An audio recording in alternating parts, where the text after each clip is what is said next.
Kumapit sa mata ng isang hiker ang limatic o linta.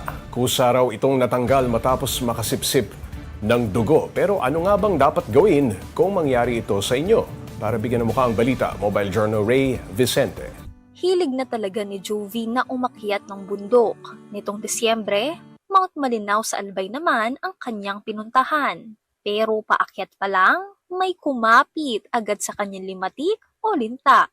At sa mata pa, ito dumikit. Yung pagpasok niya lang yung medyo masakit, parang contact lens, yung feeling, pag yung nilalagay baga na contact lens.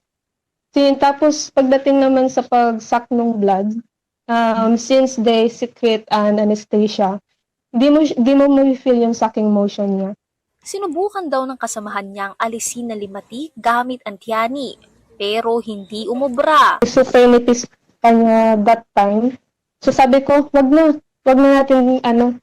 natin pilitin, patabain ko na lang. Pag busog na po siya, kakasipsip po ng dugo. Tumagal ang 20 minutong nasa loob ng mata niya ang limatik, hanggang kusa raw itong nahulog. Pagkatapos, nagkaroon pa ng pagdurugo sa mata si Jovi ng ilang linggo. Ayon sa ophthalmologist, mas mapanganib kapag mas matagal kumapit ang limatik lalo na sa mata. The more na hayaan mo siya doon, the more na may contact po yung mata sa infection, possibility po ng infection, tapos yung abnormal na pamamaga ng mata, uveitis.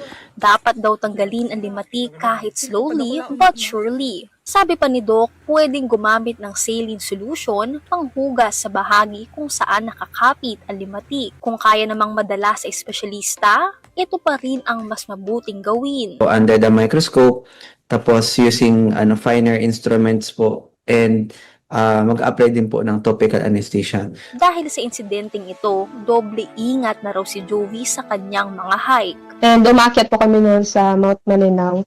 Without headwear, without proper gear, ay naging isang eye-opening experience, literal at figurative. Maraming hindi inaasahang pangyayari kahit saan tayo magpunta.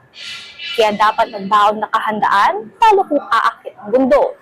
Mga kapatid, mobile journalist Ray Vicente po, hatid ang mukha ng balita. Pag-usapan pa natin ang peligro ng pagkapit ng limatic sa mata kasama si Mobile Journal Ray Vicente.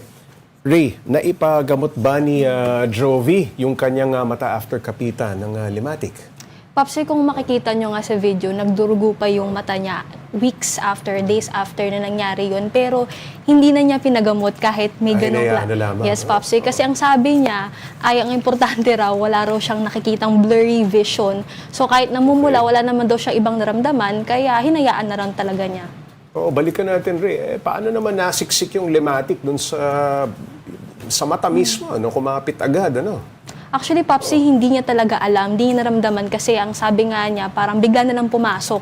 Kumbaga may contact lens. And yung limatic kasi kapag mahangin, dun talaga pumapasok, sumisip-sip ng dugo. And siguro karaniwan kasi, Popsi, sa skin talaga, sa balat ng tao. Ito, kumbaga talagang nasaktuhan lang na bukas yung mata niya at dun pumasok yung limatic. Yung sinasabi ng ibang mga hikers, halimbawa, tatawid ka ng sapa, minsan nasa tubig. Yes, Popsi. At kung maghilamos ka, pwedeng sumiksik yan sa mga butas ng mukha mo. Yes, Popsi, kasi talagang karaniwan itong limatic maliban sa pag-ulan ay talagang mga moist na area. So minsan nasa tubig talaga siya or nasa dahon ng isang puno. Ito, Ray, yung bundok kung saan yan nangyari, madalas daw ba itong akyatin ni Jovi at aware ba sila na posibleng maraming doon, linta o limatic? First time to, Popsi, na pumunta siya sa Mount Malinaw, pero dahil nga halos 3 taon ng hiker tong si Jovi ay halos karamihan daw talaga ng bundok sa Albay na akyat na niya. Pero kasi every hike, Pops J, ay merong briefing na nangyayari sa ang mga tour guide. So alam na nila na yes, Popsi, lalo na maulan. So alam nila na marami talagang limatic dito. Okay. May paraan daw ba para makaiwas sa mga kapitan itong limatic?